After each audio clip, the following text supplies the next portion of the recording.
Jangwa la siasa za Mashariki ya Kati, ambako kila kauli ni risasi na kila mkutano ni uwanja wa vita wa kimya kimya.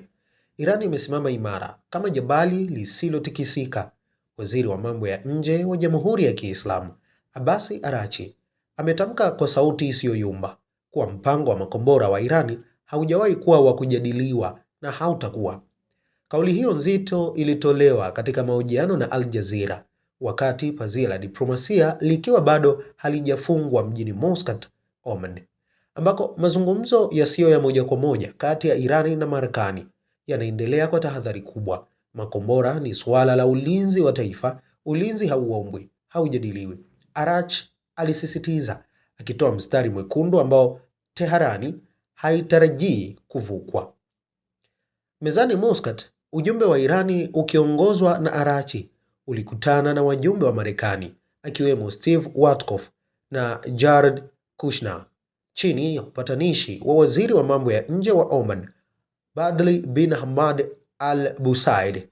Kwa mujibu wa Al Busaid, mazungumzo hayo yalikuwa ya manufaa katika kufafanua mitazamo ya pande zote na kubaini maeneo ya uwezekano wa kusonga mbele.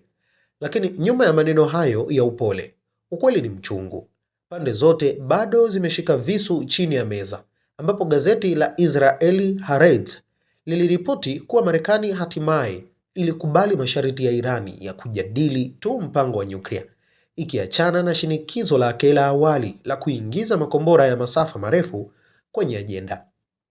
Hatua hiyo inadaiwa ilikuja baada ya juhudi za diplomasia kutoka kwa mataifa ya kikanda, Qatar, Saudi Arabia na Oman, yaliyohofia mlipuko mkubwa wa vita hata kabla moshi wa mazungumzo haujatulia.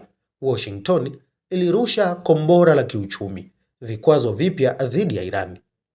Marekani ilitangaza adhabu zinazolenga kusambaratisha mauzo ya mafuta ya Iran, ikilenga meli 14 zilizosajiliwa katika nchi kama Uturuki, India na Falme za Kiarabu, pamoja na taasisi 15 na watu wawili, kwani huo ni ujumbe wazi, hata kama mazungumzo yanaendelea, adhabu hazisimami, ilisema Irani. Wakati kalamu zikisaini kauli, manuari za kivita zinasogea kimya kimya. Jeshi la Marekani kupitia CENTCOM lilitoa picha zikimwonyesha mbeba ndege wa kivita wa daraja la Nimitz, USS Abraham Lincoln, akifanya operesheni za kujaza mahitaji katikati ya bahari ya Arabia, karibu na pwani za Iran.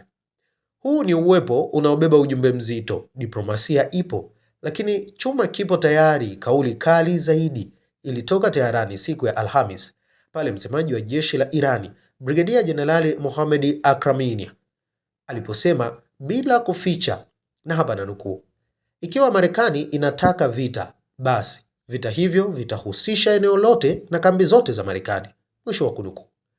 Huo sio onyo la kawaida, ni ramani ya janga la kikanda. Rais wa Marekani Donald Trump naye amewahi kuonya kuwa mambo mabaya yatatokea endapo makubaliano hayatapatikana. Wakati huo huo, Israeli haifichi wasiwasi wake. Kituo cha televisheni cha Channel 12 kiliripoti kuwa Waziri Mkuu Benjamin Netanyahu aliwaambia wabunge kuwa mazingira yanaelekea kufikia kiwango hatari kinachoweza kuleta anguko la utawala wa Irani. Irani kwa upande wake imetuma ujumbe wa mwisho ikiwa masharti yake ya mfumo wa mazungumzo yatakataliwa. Iko tayari kwa mzozo wa kikanda. Mashariki ya Kati leo inatembea juu ya kamba nyembamba ya moto. Mazungumzo yanaendelea, lakini makombora hayajajificha, kwani kalamu zina saini, lakini manuari hazijaondoka.